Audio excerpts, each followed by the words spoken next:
Welcome to the Alcohol Free Life podcast. I'm Janey Lee Grace. This is for you if you've quit the booze or you'd like to, or maybe you're just sober curious. I'll bring you tips and motivation without any judgment, and there'll be inspiration from experts, quit-lit authors, and sober heroes. Hi, I'm Janey Lee Grace. Welcome to another episode of Alcohol Free Life podcast. It's been a great week. I've had a really good couple of days this week. At the beginning of the week, we did our self-care for the Sober Curious event. It was so good. Lots of new people turned up that I, hadn't connected with before. It's great actually how people find us. Some were podcast listeners, which is brilliant. I just love meeting people who have listened to the podcast, and it just makes it all worthwhile. And others have just found us by kind of looking around on Eventbrite and seeing what was available for a night out in London. So it was great. We had Neil from Morning Gloryville as a guest, and Joe DeRosa from Quantum Sobriety did a fabulous meditation for us, and Neil gave away tickets to Morning Gloryville. I had one very happy winner, and we discussed all kinds of things, from ceremonial grade cacao, which Joe DeRosa gave some away along with her book, to the benefits of mindfulness and meditation, and but really in a very realistic way, because I'm well aware that this isn't for everyone, and you might have never considered all of that. We did discuss how, for some people, when you even think about meditation, you just think, I'm going to have to sit there cross-legged for, a full 30 minutes or an hour. And of course, what actually happens is our mind's so active that we just kind of tick off the shopping list while we're sitting there, which used to happen to me all the time. And actually, Joe DeRosa has got a really good tip, which is very, very simple. And it is literally just start with 5 minutes. Have some kind of guided visualization to start with. And there are lots available, everything from, Joe's meditations and visualizations through to Headspace app and many others, and start really small and just do 5 minutes, because just actually giving yourself 5 minutes is a great start. So the event was really great. So thank you again to everyone who was involved, whether hosting, one of our healers. We had a great sound healing and yoga and bits and bobs. And thanks again to the charity and to everyone involved. And our next one, importantly, big date for your diary, is July 22nd. We always said we were going to do a Stay Dry Till July campaign. So we thought in July we'd have a bit of a party. So it's going to be slightly more of a party vibe. I'm sure we'll have a couple of speakers pop up, because we always do. And it's really nice to have that motivation. But we'll also have live music and a bit more in the way of vegan nibbles and lots of choice of drinks. So it'd be fantastic to see you. It is free, and it's July the 22nd. So look on Eventbrite. I think we've got the link up there. But it's self-care for the sober curious, and it would just be fantastic to see some of you there if you can make it to London on a Monday night. The Instagram is @JaneyLeeGrace, so you can usually find details of the events there. And then on Wednesday, I was part of the Alcohol Change UK conference. I can't even begin to think a couple of years ago that I would be involved in something like that, other than as a hired presenter. But it was absolutely great to be involved. It's such a diversity, a diverse range of people speaking and leading workshops. And I hosted and kind of chaired the afternoon session. And it was just really, really inspiring. One of the speakers that I introduced was Professor Dame Teresa Marteau. She's from the Behavioural and Health Research Unit at the University of Cambridge. And she gave a really interesting presentation about how we change behaviour, particularly around obviously alcohol and diet and drugs. Without trying to tell you all of her presentation, which of course I wouldn't be able to do, her basic premise is that we have to change the environment. You can't sort of convince people just to change their mind by telling them alcohol is really, really bad, therefore give it up. We need to change the environment, and of course that needs to be done in many different ways. So it was a fascinating presentation. I really appreciated that. And the second speaker that I introduced was Dr. John Holmes, again from the Sheffield Alcohol Research Group. And again, his thing was talking about minimum pricing of alcohol units and how that impacts. And of course, this week, there's been much in the news about the minimum pricing. The fact that in Scotland, what they're now saying is that this has worked. They did put a minimum pricing on alcohol units, and it has absolutely had an impact on the number of people reporting with illness related to alcohol and misuse. So that's interesting. It'll be interesting to see where that goes with regard to the government in the UK. So it's been an interesting week, and it's been largely filled with talking about alcohol, which my week seems to be now. Oh, and I'm a guest, by the way, on the podcast this week. I instead of asking the questions, I was answering the questions. So I'm a guest on the 1 Year No Beer podcast. So listen to that if you get a chance, just sharing bits of my story and hopefully some of the positive things that I've found myself with Rory from 1 Year No Beer.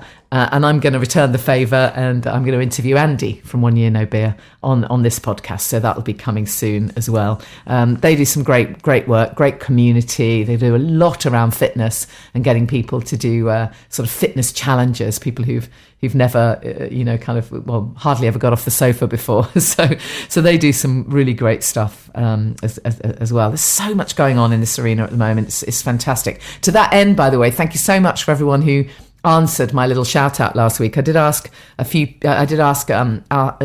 about the words, about the phrases around all of this. And I was saying that when I first, knew that I needed to give up drinking, I found the word sober really, really difficult. The word sobriety, I thought they didn't somehow fit. I felt I couldn't use them, which is why I chose alcohol free as the title for the podcast. But over time, I wasn't sure whether it's just that my view had changed because I'm now obviously fully entrenched in it all, or whether there generally has been so much more in the community, if you like, so many more people speaking about this. There's been so much more use of the word generically that it's become okay. And your response was absolutely underlining that. I had lots of replies, so I really appreciate it. Thank you for those who took the time to drop me an email or send me a message saying, yes, I don't have any problem with the word sober, with the word sobriety. I'm cool. I'm free from this, and that's all that matters. So that's great. It's really helpful for me because I'm preparing for my TEDx Ed talk in July. So it's really, really useful for me to hear that stuff. I better get to my guests, hadn't I? So we have not one but two guests this week. I've always said that I love to be able to interview people who are listening to the podcast. So we have a podcast listener, an amazing story to share in his own right. And also, I'm going to be interviewing Lauren from We Love Lucid. Now, I've mentioned Lauren's work before because she runs these, they look like amazing breaks. I can't wait to go on one in Andalusia primarily. And so that's an opportunity to hear about how you can travel as a sober person and not have to be pressurized into the whole drinking thing, which so often comes along with holidays. So I'm going to be speaking with Lauren from We Love Lucid. But first off, I hope you'll love his story. It brings we talk a lot about Ireland and its link with drinking, very much a kind of drinking culture. So this is Pat. On Instagram, he calls himself Patchwork Recovery, which is a great name. So enjoy the interview. So just tell us a bit about your story then, Pat, because I know you've got quite a presence across Instagram as Patchwork Recovery. I'm sure there's a story behind that name. Tell me what happened for you then. Well, basically, I stopped drinking about 14 months ago. So it's kind of, I'm 44, and I'm married with 3 children. So it just kind of was a bit progressive for me. And I suppose a huge change in the last 14 months. So probably the reason why did I want to contact you about coming on the podcast was, I suppose, a number of reasons. One is I came across you on Instagram and I started listening to your podcast, and forgive me, but obviously I'm based in Ireland, so I don't know a huge amount about the work you do in the UK, but sure. I was listening to you, and I just thought this is exactly the same as me, and a lot of the same themes just kept coming up, like self-care. And I suppose I really liked the fact, the caliber of your guests, and the fact that there wasn't one right or wrong way to get sober. It was sort of, how you get there is a different story. It's just deciding to stop is the main thing. So I really love that about your podcast. But I suppose going back to myself is that obviously I've been sober, as I said, for 14 months. And in those 14 months, I've just learned so much. And then I just thought, when I started off 14 months ago, I was kind of after waking up after a blackout in the spare bedroom, in trouble again. Yeah. And just decided, enough is enough. Now, I'd been there many, many times before. And just that time, it just changed for me. And as I said, in the last 14 months, everything has changed. And I think that message is almost too important to be kept just to me. So hence the reason that I like to do the podcast and, share a lot of my thoughts on social media and things like that. And I think, there's definitely a huge change when it comes to the whole mindful drinking and just the conversation around drinking. Because I know when I first sort of decided to get sober, I just didn't know where to start. All I had was, I know I'm going to stop, but how I was going to do it, I had absolutely no real idea. And that's the kind of just, I know that take it day by day, but it really was that. I mean, and it just started small, and I've learned so much along those 14 months. And I think that's really important. What you do as well is sharing those resources, which is massively helpful. Yeah. I mean, just to back up just for a second. I mean, I think, it is relevant that you're in Ireland. I mean, we do think of you guys as big old drinkers, don't we? And yes. and I don't know how fast things are moving there, but you say that you really didn't know where to turn. I mean, interestingly enough, neither did I, and which seems bizarre because now I'm in this kind of movement, if you like. I obviously I see stuff everywhere, but even for me, sort of a year and a half ago, the options felt like, oh, well, there's this thing called AA, which if you've had a dramatic rock bottom might seem the right place for you. And then that's it. There's nothing. So, but what's it like in Ireland? What's it like in Dublin? I mean, I know it's changing now. So I saw just recently you've got a dry bar pop up, which looks that's very right. cool, very cool. But 14 months ago, when you sort of came on the scene, as it were, what went through your mind in terms of what the possibilities might be? Well, I think it's really interesting because a lot of information around recovery is US based, and there seems to be a huge more resources and openness there. But I think, and that's why I really like, the Ireland and England scenario, in the sense that we're very similar culturally. It's ingrained in our culture. And for me, I know this sounds ridiculous, but it really does make a lot of sense when you look back. It's very hard to know that you have a problem drinking in either Ireland or England because it's so normal. Yeah, absolutely. And I've been to places like Italy where they'll put a cap back on a bottle of beer when they haven't even finished it and going, this is ridiculous. And that's kind of the difference. And that's what took me a long time to realize that, hang on, do I actually really have a problem here? And there's still, to this day, there's people around me trying to convince me that I didn't, And I think that's huge. I think Ireland is still very slow. In some ways, I think we're progressing. We have the sober bar, things like that. But even recently, I've come across two scenarios where I thought we were making progress, and then suddenly we're not. I was in a conversation with somebody, and they were talking about somebody who had a drink problem. And it's funny because we will think it's a bit of a laugh, but if someone has a drink problem, we kind of take a sip out of our drink and kind of talk out the side, like, they have a drink problem. Yeah. They don't even, there's not a realization that it's such a big problem. It's like I'll drink away in the corner and not even never looking at my own drinking. But very much everybody in Ireland knows someone who has an alcohol problem, be it an aunt or an uncle or a friend or whatever it might be. Whereas I think it's much wider than that. And I don't think there's just people that are in the corner that are labelled alcoholics and everyone else. I think that, and that's really what you're talking about, is that grey area. It's huge. Totally. That spectrum of drinking. Yeah. Yeah. The other thing that I've realized in the last while is I've immersed myself in a lot of podcasts, in a lot of the sober literature, a lot of the online stuff. And sometimes I think we can convince ourselves that the movement is bigger than it actually is. And then when you're talking to people that aren't involved, they really are clueless as well, a little bit. So that's true. So I'm trying to balance that myself and kind of going, the sober bar, there's great things happening, but in other areas I don't see huge changes either. So I think there's an awful lot of people out there now. It's 14 months is a very short period of time, but I think there's an awful lot of people probably waking up across Ireland in the same place I was 14 months ago, and that's why I really want to try and help them fast track. Absolutely. So what did you do that worked for you then? You said you didn't really know where to start. What did you consider, and what ended up being the most beneficial kind of tools that you came across? Well, what was really interesting was, and I think it comes across again, is I'd like to think myself as a relatively clever person, and I just couldn't work out why I couldn't stop this. I was the same. I was exactly the same. It's bizarre, isn't it? It is bizarre. And you're like, I know, I absolutely know this is ridiculous, and I know where this is going to end.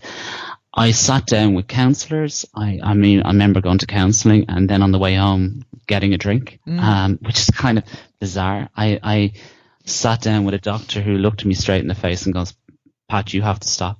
There is no end. This is the end. You just have to stop." And went, "Yeah, I know."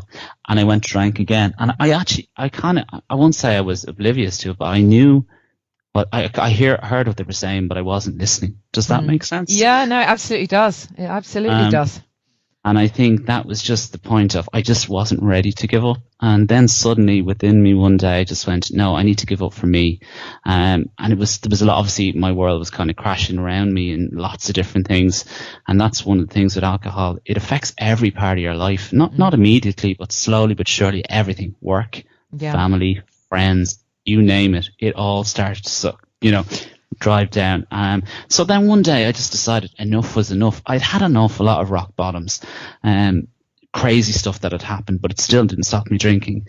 But then suddenly one day I said, you know what? I got to the stage where the straw that broke the camel's back. And it wasn't a huge, big issue that day, but I was just tired of it. I said enough. And for me, then I woke up it was a Monday morning, I had to go to work. I was hungover. My dinner was still in the microwave. I was in the doghouse in many respects. And I just said, I don't know what I'm going to do, but I'm going to do something.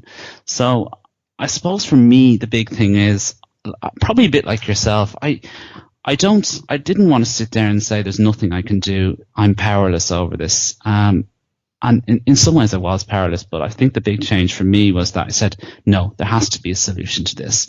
And what I started doing was reading. I started educating myself about alcohol. I read books like This Naked Mind, Alcohol Explained, and suddenly there was these huge aha moments. There really was when I got into it. And even now when I look back, people are still talking about the same things, and they don't have those aha moments. And I think that whole thing about your subconscious mind controlling your drinking, because I knew on the face of it I had to stop drinking, but I wouldn't stop.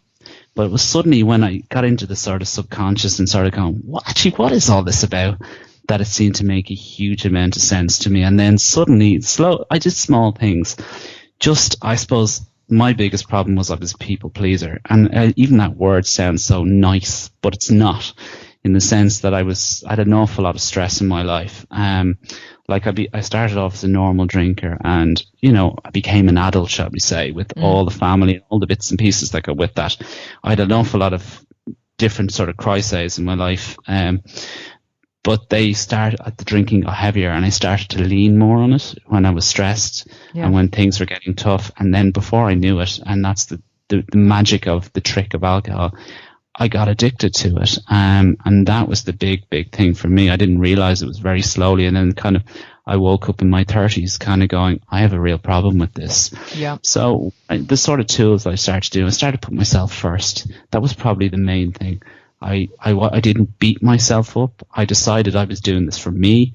I didn't make any big announcements that I was going to get sober and make big promises. I just started to do things. I started to explore different things. I knew there had to be a way out, a solution. And it wasn't a case, I wasn't powerless. So really small steps, as in I remember a couple of the best things I've heard is like, just do the next right thing. And don't be worrying, because I mean, when we get sober first is that we're worrying about what we're going to tell our friends, what's going to happen.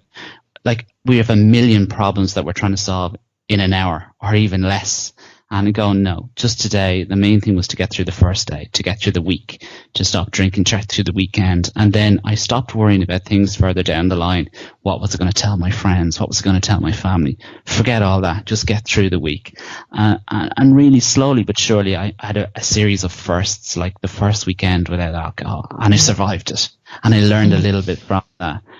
And just little things. And somebody else mentioned recently that, you know, inches and seconds, and really that makes a huge amount of sense. Is the huge journey towards sobriety and keeping it up is, you know, it's a long journey, but it's made up of small, tiny little steps. And with each step I got stronger, and I just kind of, you know, I kept learning little things about myself. And it's funny, and I know you've mentioned as well, Catherine Gray, she's fantastic. I love that book. The unexpected joys, and they were millions of little unexpected joys, and that's really for me. Every week, every day, I learned something a little bit different. But I had to get sober to realize those things. And when you're drinking, you cannot see them. You just cannot see them. But as we there was so many little wins, not massive big wins, little wins. Maybe it's getting through a Friday night not drinking. Maybe it's going socially to some work event and not drinking. They were massive, you know? Absolutely. So, I know on the over the, you know, the kind of time that I've been doing this work, I've interviewed lots of women and lots of mums, you know. So there's this whole mummy culture around wine, as you're well aware, you know, for the you know, mummy's little helper and all of that. But I'm interested to know, you know, from a guy's perspective, what the kind of, I don't know, expectations are, because you know, just like the mummy messages are everywhere in our society, I'm guessing there's this culture for guys to sort of go to the pub after work, and I don't know, if you're in Ireland, you're probably meant to go and have your Guinness, aren't you? Or is that too stereotyped now? No. So how did you navigate all of that? And, you know, what would be your sort of tips and recommendations for guys listening to this, you know, because I think it's really important to include guys. You know, there's always a lot of self-care stuff for women, but there isn't always as much out there for men. And I think men often sort of think they have to do this on their own. Yeah, I think it's absolutely, you've really hit the nail on the head. I think, first of all, this whole kind of lifestyles have changed. I mean, my wife is a professional, has quite a high-powered career as well, and the traditional roles at home have changed. I mean, there is a lot more sharing. There's a lot more co-parent, like two parents parenting. And I mean, I'll be honest, I suffered from the mommy culture, except it was the daddy culture. Yeah. And it was that. And I mean, I remember stupidly drinking through tiredness, as in, I know I'm going to be exhausted. I'm absolutely shattered, but I'm going to have a drink now. And I knew it was going to make me worse, but I did it anyway, because I said, I'm still going to be up at 3:00 in the morning, so it doesn't really matter. And that was for me, because I had 2 children. I had 1 child with colic as well. So that's really where it ramped up. I know these are small things, but that's really what happened. And I remember my wife was pregnant, and I can trace it back, where she came home and was asleep by sort of 8 p.m. in the evenings. And I remember we used to share a bottle of wine. And then what happened is she kept falling asleep, and I drank the full bottle of wine. Yeah. And then she was asleep, and I was on my own. I went, when the bottle's finished, I'll have a beer. I'll have 2 beers. And that went on for a number of months, practically a year. And then obviously the children came along, and then I wasn't sleeping, and I was up. It's a long night, and that's really where my drinking really ramped up. And I mean, I remember one stage, this ridiculous scenario, and you know, you remember these little things, but I went into a supermarket, and I'm probably the same in the UK. Can you buy a drink before a certain time in the morning? Oh yeah, anytime, yeah. Okay, well, we can't buy before 10:30 on a weekday for whatever reason.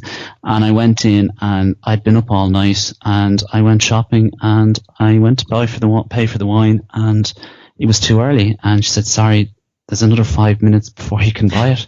Wow. And I wasn't embarrassed. I went, I'll wait.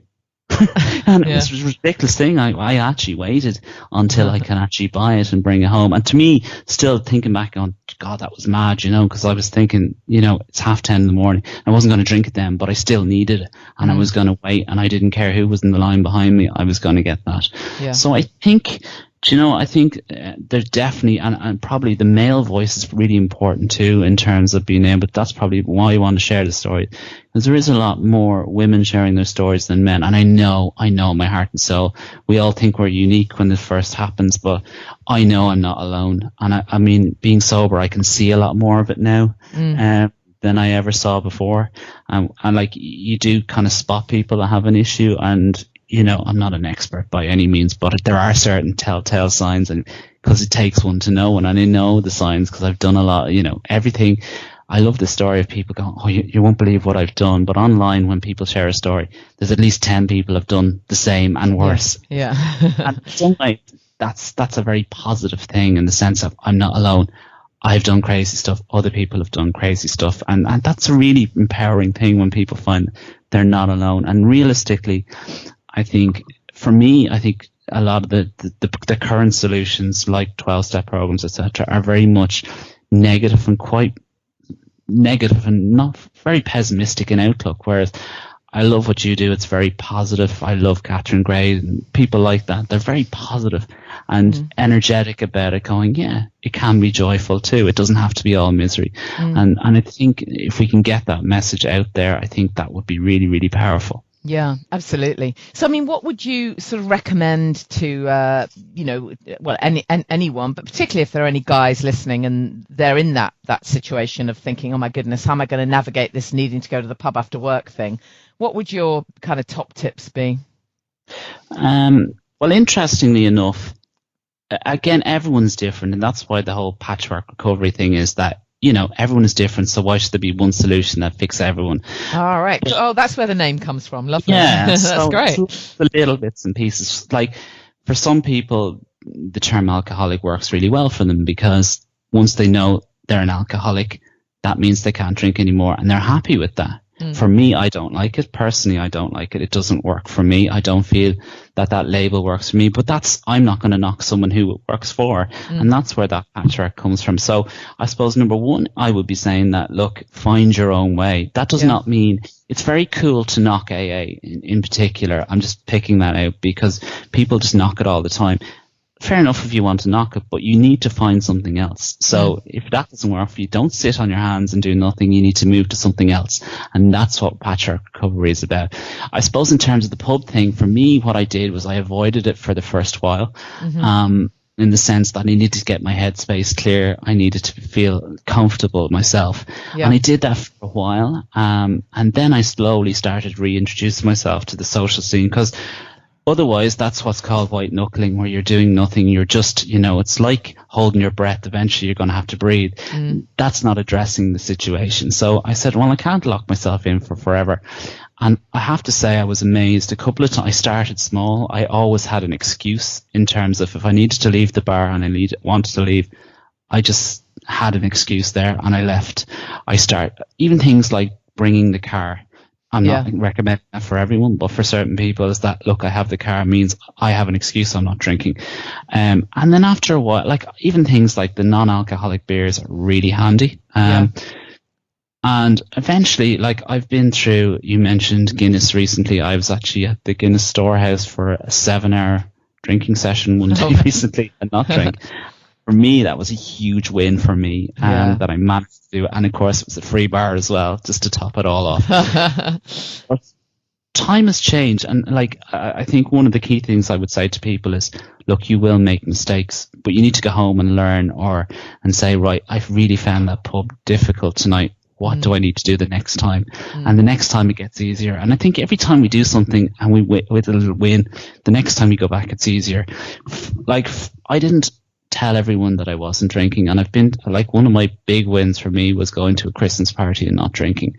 Now, I didn't want to announce that I wasn't drinking, not that I was ashamed of it, but it's just a case of I just didn't need the hassle, So what I did was I actually had a glass of wine. I had it with me and I didn't drink it, and every time no one topped it up because it never went down. and nobody noticed. After a while, they don't care, do they? They're only interested in their own drinks. And it's very hard. You know that, and I know that, but to tell other people, it's absolutely true. Yeah. And you know what? I didn't make a big announcement to my friends, but now I am. I will. And it won't be a big announcement because a year later, I'm confident in what I'm doing. If I had said to my friends after 2 weeks, I'm off drink forever, they go, we just stop. Do you know? Whereas if someone says, oh, they're serious, they've done that for a year. Oh, they must be serious. Do you know what I mean? And how has it affected you as a husband and a father then? It's massive. I mean, I suppose one thing I always say, and I love saying this, is my wife doesn't understand me, right? Classic line. But realistically, she doesn't. She doesn't know what it's like. She would be a normal drinker. Yeah. And I'm exactly the same. My husband is exactly the same. He has an off switch. So he used to just constantly say to me, why can't you just have one? Yeah. He didn't have that voice in his head that I had. And it took me a long time to realize that you know, and I was getting a bit annoyed because, of course, you know, you're getting talked to about your drinking and that I needed to do something, I need to address it, and I need to do this, and I needed to do that. And I'm like, you don't understand. And, you know, and I think one of the key things is that I was accused of being selfish, right, by lots of different people for my drinking, when in fact I felt like out of control in that sense, and I really didn't enjoy it. So I felt it was like a double whammy, like being labelled selfish on top of it all. But I think what happened with the relationship is that it's got so much better. It really has. And I think one of the things is that I've come to realise that my wife doesn't understand, and how can she? And that's fair enough. Yeah. That's why I have you. I have others like you that I can talk to and, you know, fire off an email to, and they get it. That's a big thing. But also, by knowing that you get it, I also need to realize that others don't get it. Yeah. That's another realization. And that's okay. Very true. Yeah. That's okay too. But I think then things just got so much better. I think one of the other things is, in a relationship, if you're drinking, you're constantly in the wrong. So you can never win an argument. It doesn't matter what's happening. So it'll always come back to the point about the drinking. And I think for me, that's like, my confidence has come back and I can hold my own. And I think that's a huge thing, is that it brings back balance into a relationship, which I think is really important. And that was something I never knew, I never thought about. And it's only come back in the last while.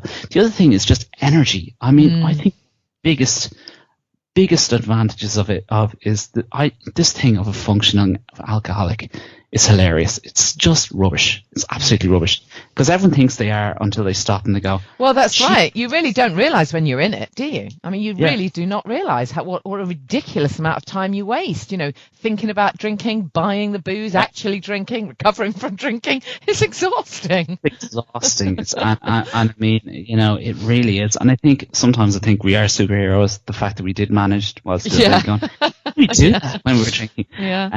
I think the energy that we come back with is unbelievable. I think of like you know, I was talking to someone recently and I said, like, watch out for somebody in recovery, because my God, they come back. They come back with power, and it's like, you know, the other thing is like your emotions come back, and I know that sounds a bit, but for me, you know, life is still, people go, life's wonderful, and no, there's still stuff that goes on all the time. I'm in a very stressful situation at home, a family issue at the moment with, anyway, won't get into that. But the point is, I'm extremely stressed. But I think a lot of people were very worried about me going, Pat, is this going to set you over the edge? And to be honest, I went, oh God, no. I couldn't deal with this, knowing what it's like being sober, to go back and say, oh, imagine what it would be like to be drinking now. I just couldn't do that. Again, they didn't understand that, but I certainly understood it. And I just think the energy to do things and just get up in the morning and get stuff done, it's incredible. And just being in better form and to do stuff with my children, to have a bit more time with them. And the time is a massive thing, between hangovers, between all the bits and pieces and just, you mentioned something, and and two people mentioned it recently. One was that you decluttering. The weird one, but you know, putting off those little jobs that annoy you. And then when you're hungover, they're 50 times worse. It's like, you know, when you're hungover and you can't find the remote control, it's the end of the world.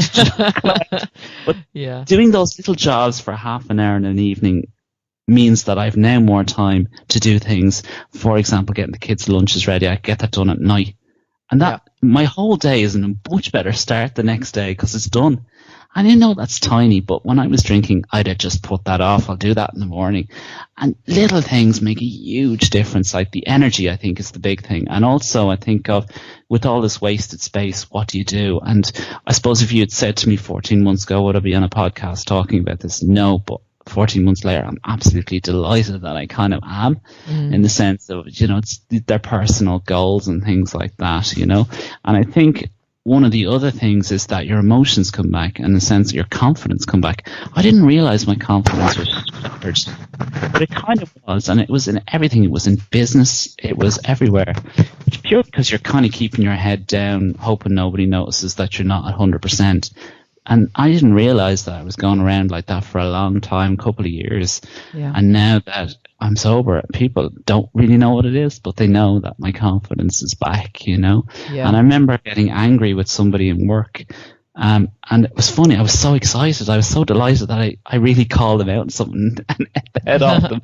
And they was like, and I remember saying it online, and they were like, do you need to go to anger management? I went, no, it's just they deserved it. But the point was, my emotions had come back, and I was now confident enough to call someone out when they needed to be called out. And for me, that was hugely empowering. And again, those little unexpected joys that really kind of came back, you know? Yeah, absolutely. So do you find then, Pat, that people, you know, I don't know, work colleagues or friends actually kind of maybe ask your advice now? Or do you think that will happen at some point in the future? Are you kind of, you know, because I'm just imagining that after this time has elapsed and people will have seen changes in you, you know, however subtle, that, you know, you might be called upon to to share the joys of sobriety.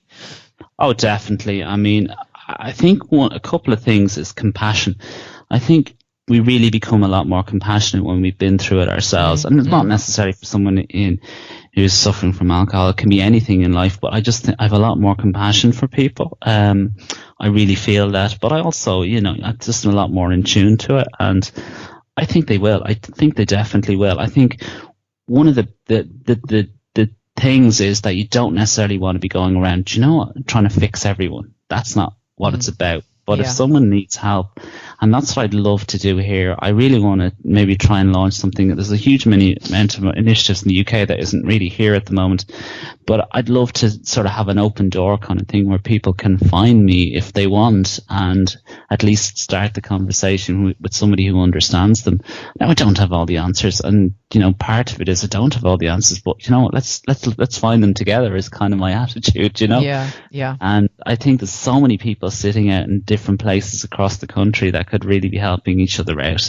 And I've met some great people as well that we would never cross paths in our normal lives, and it's just amazing. And I think in some ways, you know, having gone through the struggle that I've gone through, I'm kind of happy it happened. Yeah.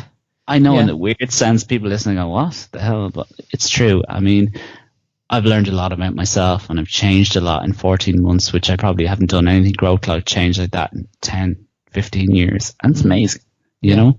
Yeah, amazing. So when you're, I mean, this is a question I don't think I've actually asked anybody before, but how old are your children, Pat? They're 10, 8 and 5. Right. So you've got a way to go then. But, you know, when they do come to this age then, when the, you know, drink starts to loom, how are you going to navigate that? Because it's an interesting one. You know, I think you may have heard me say on the podcast, I was at an event at my daughter's school not long ago, and it was kind of one of these alcohol awareness events, and I thought this would be very interesting. And literally the conversation was based around, you know, should we give them a little bit of wine with a meal to get them used to it? I mean, for God's sake, you know, you would not be giving them a little bit of heroin. But how do we navigate this as parents? I mean, I've got no idea what the answer is, because you sure as hell can't go steaming in and say, don't you ever try a sip of alcohol, how very dare you, because that's not going to work, is it? No, absolutely not. And definitely given my children, they certainly don't listen to me in that sense. It's an interesting question. I've kind of thought a little bit about it. I suppose, first of all, drink would have been something that was, you know, quite common in my family growing up. I know my mother and father drank quite a bit. And there is this whole thing of, you know, is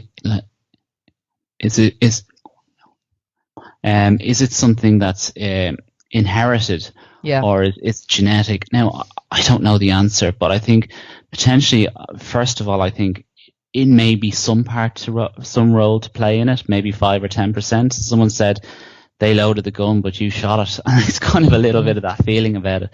I think for me, what it is, I think you learn a lot from people's behavior. And looking back, because I've spent a lot of time thinking about this, and I know I learned a lot about stress coping mechanisms from my parents, and what they did, their go-to was alcohol. And that definitely had an impact on me. And also the wider family. What do you do when something bad happens? You drink. What happens when something good is? You drink.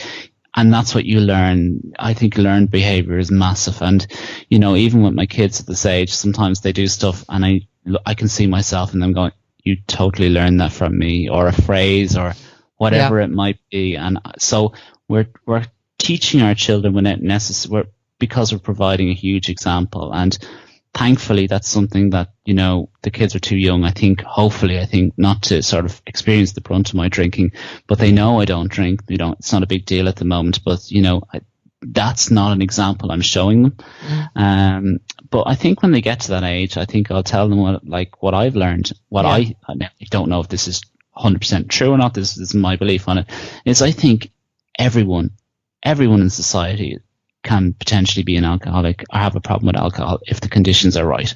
I think, you know, but it's about being mindful of that. I can't say, like, my wife still drinks, so we couldn't turn around and go, absolutely, you never drink at all.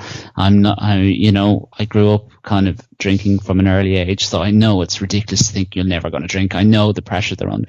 What I want to do is educate them, to at least make a mindful decision, and to maybe think about different ways in which, you know, like, drinking to numb problems is not a solution. Yeah. But I want to try and show them, I should give them an example, but give them the facts, and really teach them that it's not just a certain percentage of society that will have a problem with alcohol and everyone else is fine. It's not like that. It's like anybody can, because it's an addictive substance. If you give it enough, if you keep going at it long enough, it will happen. It's not a case if, it's a case of when. And that's what I would really be teaching them. I wouldn't be encouraging it. I don't like promoting, for example, Christmas is, you know, should we totally associate with drinking? Parties should be totally associated with drinking. But at the same time, I don't want to make it this thing that is so kind of amazing, or, you know, adults only kind of, because that kind of increases people's interest in it. Yeah. But I'm also hopeful that I think society may change a little bit by the time they're kind of in the next 5, 6, 7 years, that hopefully it's probably not as big an issue as it was maybe when we were growing up. Yeah. And true. I also think that, you know, you've had the boy who drank too much, sober society, sober sister society, is it? The sober millennials, and you talking about Millie? Yeah, I think they're amazing. I know, it's incredible the work they're doing with young people. It's brilliant, isn't it? When I'm talking to people that are younger than me, I kind of push them towards them, because I think, look, they can relate more to them, and I think it's amazing. Like, there's nobody barely in my generation's talking like this, not to mind in you know, their 18 to 20s or whatever it is. I think it's amazing.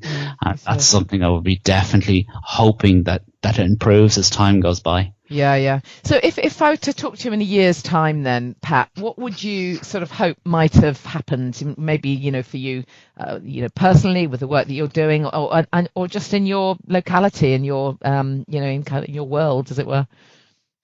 Well, I suppose in the last couple of months, and I think you've a lot to do with this, to be fair, and I'm not just saying this because I'm talking to you, but I'm really been inspired by the people that you have on, and just the fact that they've sort of, I won't say come from nothing, but no massive backgrounds, just decided to do something about it. And, you know, I suppose at the moment I'm starting to look at writing a book about it. Right.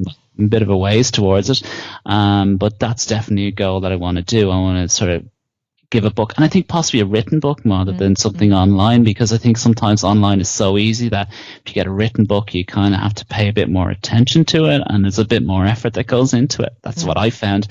And then the other thing is, I'm going to start looking to do sort of coaching. I'm going to get some qualifications in that field, with the view to kind of looking at the whole idea of sober coaching or something along those lines. And as I said to you, was probably making more connections in Ireland. And again, this podcast would be great for that kind of thing. But just in terms of maybe, you know, building relationships with organisations in the UK and maybe spilling over into Ireland and see if we can do some sort of events here. There's the sort of the little shoots are there in terms of, you know, as at that bar, there's sober meetups and things like that. They're quite small at the moment, but I suppose my background is a little bit of event management, is a little bit of this kind of PR, etc. So there's definitely, we can get the word out there and start to grow it and just really kind of make a difference, you know. And that's really what my game is for the next year. I mean, my first year was to get sober and sort myself out, but also to be confident that, this is going to stick.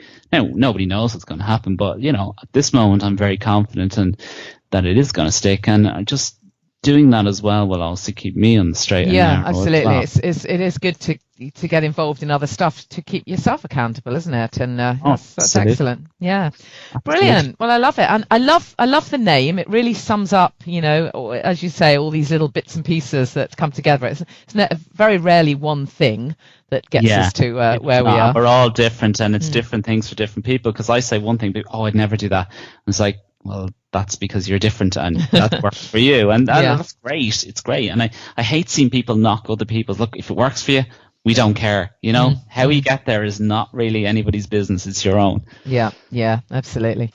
Well, it's fantastic to chat to you. I love the work you're doing. If you set something up in Dublin, please invite me over. I'd love to go. Any excuse. That'd be great.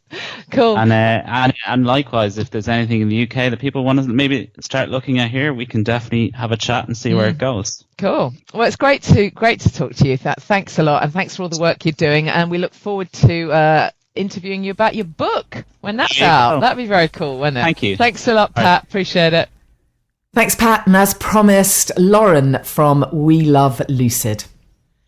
If you are sober and you would still like to go on holiday, who doesn't? Then you really need to know about We Love Lucid. Lauren, thank you so much for joining us. Hi, Janey. Thanks very much for having me. Yeah, I love the idea of what you do. I can't wait to come on one of these holidays. Good, because you organise these fantastic things that, you know, it's a mix of adventure and fun and all the rest of it. Obviously aimed at people who are sober, but also often aimed at solo travellers, which is another very unoccupied market. You know, there's not very many people doing that kind of thing well. But before we talk about the holidays and the kinds of things you offer, let's just find out a bit about you. I know that you're originally from Northern Ireland. You were living in Edinburgh. So what took you to Spain, and what's your kind of story around drinking? Well, Janey, I was living and working in South Korea. For about 3 years there, from 2015 until 2018. I was teaching out there. And in 2016, there came a point where basically sort of my drinking and partying, it just, you know, it wasn't conducive anymore to the life that I wanted to lead and to the life that I had been wanting to lead for some time. And I finally hit the nail on the head, and I gave it up and I quit for good. So that was 2016. Since then, there have been so many positive changes in my life, and creating We Love Lucid has been one of them. I suppose when I was in Korea, I was thinking, right, you know, what is my next step? I want to do something I'm really passionate about. And that's how this all came about. I mean, I love travel. I love experiencing authentic culture, you know, getting to really experience, you know, go somewhere, and not just the sort of touristy type things that you see quite often. So that was the whole basis for this, and also because I don't drink, and I realized there was a real lack of activities and things to do for people like myself that don't drink. And so that's how it came about. It is an issue, isn't it? Because, you know, you hear a lot of people talking about when they've given up drinking, actually their first holiday can be a real real stressful event, and people are worried about it. Maybe they've booked onto something all inclusive, and they know there's going to be booze everywhere, or maybe they're just booked to go away with friends, and in so many cases, the whole holiday is actually based around drinking. I mean, is that what you found when you sort of first started to think about this? Did you do a bit of research into what was out there in terms of what is on offer for people who don't want to drink? Yeah, well, I mean, it's funny you mention that, because the very night that I decided to quit, although I didn't realize, to be honest, that I was going to give up forever, because at that time, if you think about it in its entirety, it can be a bit overwhelming. So I thought, right, I'm going to give up, try and give up for a week. I was about to head off on a trip, on a sort of organized trip to one of the islands in Korea. And so I did notice that there were very few other people there that weren't drinking. I had, at that stage, I did start to look into what was available for people that don't drink, and there really are very few sort of things similar to what I'm doing. There's a couple of people doing it, but nothing sort of. I suppose what I want to do is bring a really sort of fresh vibe to this, and. I think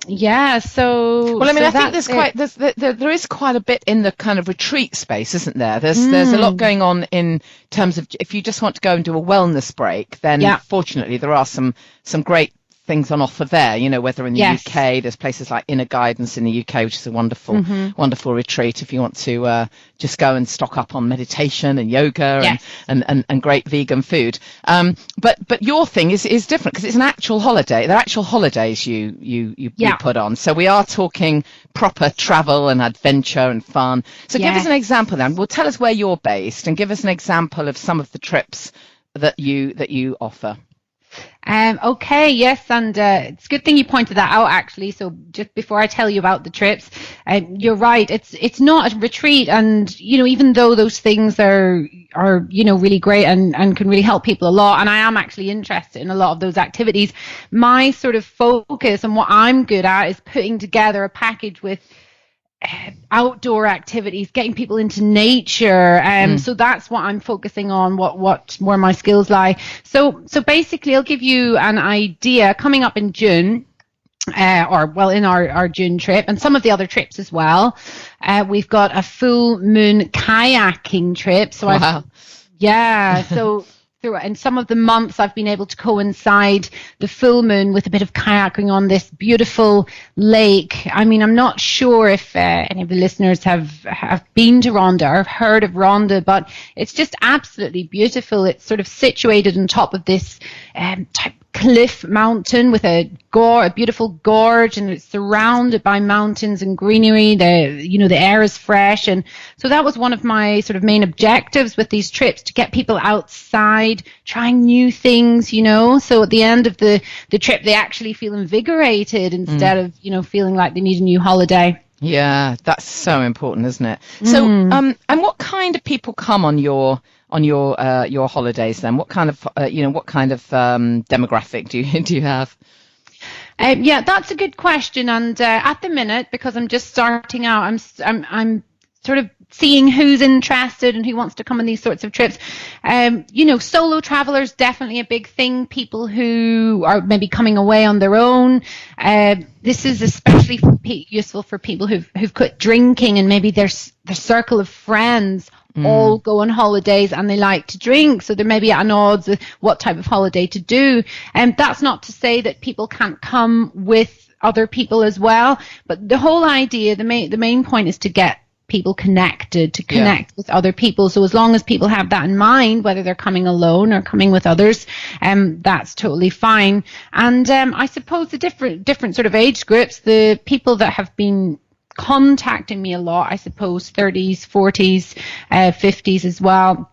And it just depends. I suppose it's all about your mindset, really, isn't it? And even though there are a few outdoor activities, they're really for beginners, and I've done that on purpose. I wanted people to be able to try new things, so you don't have to be, an experienced a hiker, or even kayaking is really easy to do, especially on a lake. So yeah, variety of ages. We're going to see how that goes. Yeah, fantastic. And tell us about the trip that you have for women, because that sounds amazing. You've got things like goat's cheese making experience. Yes. That sounds great. I'm really excited about that. So basically in and around Rhondda, they're really well known for this type of goat's cheese. So the goats live out in the mountains and they roam freely. And because of this, they have a really high quality, they produce a really high quality of goat's cheese. So one of the activities is where we'll go to this museum and use the old traditional tools to make the goat's cheese in a traditional way. And you also get to take away with you, probably it's quite a lot. I'm not sure how you would bring that home, but some goat's cheese. I suppose you could have it on a bit of bread, throughout the rest of the holiday. So yeah, we've got that. We've also got a flamenco performance here. Rhonda's really well known for its type of authentic Spanish flamenco, so that's going to be amazing as well. I'll be giving a survival Spanish lesson. Wow. Yeah, so teaching is one of the things that I'm really passionate about as well, and it's not going to be in a classroom or anything like that. We're going to be upstairs in a lovely terrace with the sun shining, have a bit of fun learning a bit of Spanish at the start of the trip, so then throughout the rest of the trip, if you need to ask for a coffee or ask for the bill and things like that, you'll be able to in Spanish, which is also really good for confidence building and things like that. Yeah, absolutely. So what's the accommodation like on these trips then? Does it vary? Are we talking sort of rough and ready? Is it luxury? Is it somewhere in between? It's Janey, it's somewhere in between, and I'm really happy actually with the hotel that I've found that I'm working with. The staff are absolutely brilliant. It's really sort of cozy, colourful, bright, and all the rooms have got en suite. Everyone gets a double room, get breakfast included as well. So I would say in the middle. It's definitely not rough and ready or backpacker. That's not the sort of the type of trip this is. It's definitely very comfortable. It's not high-end luxury either. I wanted to make these trips affordable for sort of a larger sort of range of people. So that's the accommodation. Yeah, and you would fly into Malaga, is that right? You can actually fly into Malaga or Seville, right. Especially if you're near a large airport or a main airport like London. They've got daily flights to both of those. Right. The good thing is as well, if people wanted to add a day on at the beginning or at the end of the trip, Malaga and Seville are both beautiful cities to check out. There's loads of really nice architecture there and museums and good food, good tapas. Great. Well, sounds amazing. And so what's your plan for the future then? How many of these kind of trips would you like to sort of set up? And do you have any intention to sort of spread this to other areas, or are you happy with with being around Rhondda? What's the plan for the future? Oh, well, Janey, I'm actually itching to take these trips worldwide. I can't wait to get to that point. That is the idea, yes. So this year and next year, the trips are going to be based in and around Rhondda. There is a possibility next year, a high possibility that we'll do a trip in Morocco as well. But after that, I really want to do the trips, run the trips in different places across the world, so they'll be accessible to other people, not just in the UK too. And it's a bit of variety, and people can go to different places. So that's the idea. I'd like to partner up with somebody who's also quite, passionate about travel as I am, and do it like this, But yeah, definitely, I have big plans for We Love Lucid, and as I said, I love travel and I love sussing out these really, really good activities and awesome places for people, so I'm looking forward to that. Sure. And so what about the kind of drinks that you do offer then? Obviously you're not there's not alcoholic drinks involved, but how is that corner of Spain for alcohol-free drinks? Are there lots of good choices? Well, this is something I found out recently. I personally don't drink alcohol-free drinks, but I have found out here in Spain they have quite a big selection, and you'd even find quite a lot of Spanish people who do drink will choose to drink an alcohol-free beer. They've also got this thing called mosto, which is like an alcohol-free wine, you could say, which I've discovered recently too. I quite like that. Right. And so whenever people arrive here in Rhondda for the trip, we're going to have welcome drinks on the terrace, and I'm still concocting a few ideas what to do. Maybe have some lovely gazpacho, which is a sort of delicious tomatoey type juice as well. People have the option of maybe smoothies and things like that. But when they're out and about, definitely there'll be, alcohol-free beers and a few other options. Fantastic. What would your top tips be then for anybody who's kind of, they're in the first few weeks or months of this and they haven't really decided on holiday yet? Do you have any kind of tips for people? Well, I mean, actually, generally, not even necessarily just planning a holiday, just that kind of thing of needing to take some time out, because, a lot of us kind of beat ourselves up for a lot of time and don't really treat ourselves enough, I suppose. Yeah, I mean, I think I can't stress enough the importance of connecting with people, to be honest. And although social media, it is great because it's convenient, you can, log on, connect with people there, chat about things that you're going through. I really think face-to-face connection or face-to-face encounters are really, really important. And whether that is, getting away on a holiday with other people or, meeting people in your town, etc. I think it's really, really important when you quit. Definitely, it's something that I didn't have in Korea, and there were times when I thought I was the only person, female my age on the planet, that had quit drinking. I literally felt like that. So I think people in the UK are quite lucky in that respect, and other countries, Western countries too. But that's definitely some advice I would give. And treat yourself. Why not? You only live once. Well, absolutely. And also, we sometimes we forget that all of us ended up spending probably more than we ever wanted to on booze, because once you've bought the first, glass or bottle, it used to lose all count. And yet we don't sort of count that money and put it back into a pot to treat ourselves. Maybe we need to do that, exactly. A little bit more often. Yeah. And also I think, for a lot of people, when they first give up, one of the things that makes people feel most stressed is how will I socialize again? Exactly. How will I be, how will I have fun? Because we're led down this ridiculous illusion and bizarre kind of lie, really, that we can only have fun when it's fueled by alcohol. I think for a lot of years I genuinely had completely forgotten how to have fun. I really don't think I had any idea. So I love the concept of as you say, you're out in the moonlight, you're going kayaking, you're learning to make goat's cheese. They're all things that I wouldn't have even contemplated making time for something like that, because that would take away from my time at the bar. Exactly. It's God, funny, it sounds terrible, doesn't it, when you say it like that?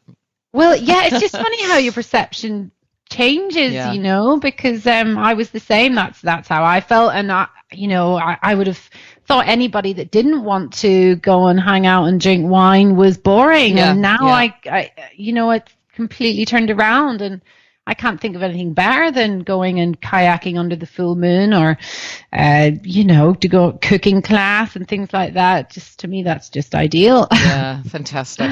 Well, it's great work that you're doing, and I wish you every success with it. I hope they continue to grow. I look forward to making one of the trips at some point. So give us your website then. Yeah, it'd be lovely. Give us your website where people can find out more information about the work you do.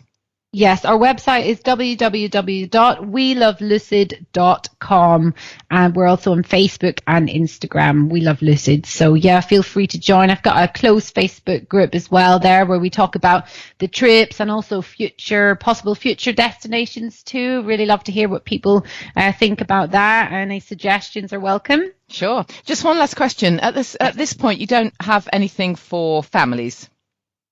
I don't have anything for families, but never say never. It could, you never know in the future. It is definitely a possibility. I'm keeping my options open at this point, not, but it could be a possibility in the future. Yeah, cool. Great to talk to you, Lauren. Thank you so much for your time. Okay, thanks, Janey. Cheers. Bye. So thanks to both my guests, to Pat and Lauren. Coming up on the podcast in the next few weeks, I've got such great guests lined up. I am so lucky. I've got a chance to bring you an interview with Jolene Park. Many people know about Jolene Park because of the amazing, excellent TED Talk, Grey Areas of Drinking. I've been quoting her forever and a day, it seems. So I'm thrilled that she has agreed to be a podcast guest. So knowledgeable, so inspirational in the work that she does. Also, I have an interview with someone else who's very versed in nutrition and the kind of stuff that's lacking when we give up drinking. With that's Fiona Robertson, who calls herself the Body Whisperer. Great name. I'm also going to bring you an interview with another, still on the kind of health tip, if you like, another naturopath. We'll be doing that in a few weeks. She's a Hay House author that I had an opportunity to interview for another radio show, for my Hay House radio show as well. So we've got a lot to come. Haven't forgotten, I've got an interview with Matt Black, the piano man, about kind of music in the media, which always feels very relevant. There's been lots this week about sober celebs, hasn't there? I mean, there really are so many when you start adding up the list of celebrities who are sober. It's totally inspirational. It makes you realise, they look so good. Let's face it. It's not always just the work they've had done. Sometimes it's just that they've given up drinking. One of the things we talk about in the One Year No Beer podcast, where I'm a guest, is talk about the fact that I really do think that you get younger. You actually get younger when you give up drinking, and it's absolutely amazing. I think William said that. The author of Alcohol Explained, William Porter. When I interviewed him, he said, I asked him what are the benefits, and he said, "Well, I've lost 10 years," and it's so true. It's absolutely just the benefits keep coming, don't they? Really. Just a reminder then that our next Self-Care for the Sober Curious event is July 22nd in London. It's going to be a bit of a party with live music, so see if you can make that one. Ahead of that, next Wednesday, or depending on when you're listening to this, Wednesday 26th of June, it's not my event, but I'm hosting the evening. It's called Wonderment Wednesdays at the Arboretum Club in London. It's a private members club in London. Very cool venue, really lovely. There is a ticket price on this one, which is not down to me. You just need to kind of deal with the organizer on that. So it is on Eventbrite. And it's called Wonderment Wednesdays, and I'm hosting an event called Sobriety Rocks, Who Knew, which is the title of my TED Talk. We've got a kind of strap line, which is sober and social for the sober curious. So I'm going to be hosting the first part of the evening, and then in the second part of the evening, we're going to be looking at everything to do with handling relationships and the social scene and sober dating. And I'm going to be speaking with Millie from Sober Girl Society and Scott Pearson, the boy who drank too much. So it's going to be a really nice mix, not just my shtick, but we get the kind of the young influencers and their take on it all as well. So I'm really looking forward to it. That's Wonderment Wednesdays, and it's Wednesday 26th of June. Self-care tip this week. This is a bit of a random one, but it's been on my mind because it's come up a couple of times when I've interviewed people who are nutritionists and really into optimum health and well-being, and we've discussed how tricky it can be in the early days when you're kind of craving sugar. And of course, this happens to so many of us. You get your sugar head on, and your body's craving that sugar that you would normally get from the alcohol. And of course, we've discussed lots of times. The answer isn't absolutely go mad and eat every single pie that you can find or donut. But by the same token, if you're gonna have the sugar, just at least just try and make it the good stuff. And you can get high percentage cacao, and you can put a grape in the freezer. Makes a massive difference. A grape straight from the freezer tastes so much better than a grape. And things like figs and dates, they go great in the freezer as well. But anyway, I've heard a couple of naturopaths now and health experts, if you like, say that a really good tip is to have a teaspoon of apple cider vinegar, really good quality, preferably organic apple cider vinegar, in some water dilute it properly, and that really takes the edge off the sugar cravings. So I'm going to try that this week. Of course, that really follows on from the podcast last week where I was interviewing, I think it was last week or the week before, when I was interviewing Henry from Non-Such Shrubs. Sorry, my brain is all over the place today. From Non-Such Shrubs, which is sort of based on a similar kind of principle. So if you didn't hear that interview, have a listen, because it's really fascinating, the kind of the ancient drink that is the shrub. We're not talking about a bush. I told somebody about this and she said, why would you want to drink a bush? I'm not talking about that kind of shrub. So anyway, have a listen to the interview with Henry from Non-Such Shrubs if you get a chance, and there's your self-care tip. So thank you so much for listening. Don't forget, if you want our free PDF of resources, you're very welcome. We won't bombard you with tons of emails, I promise you.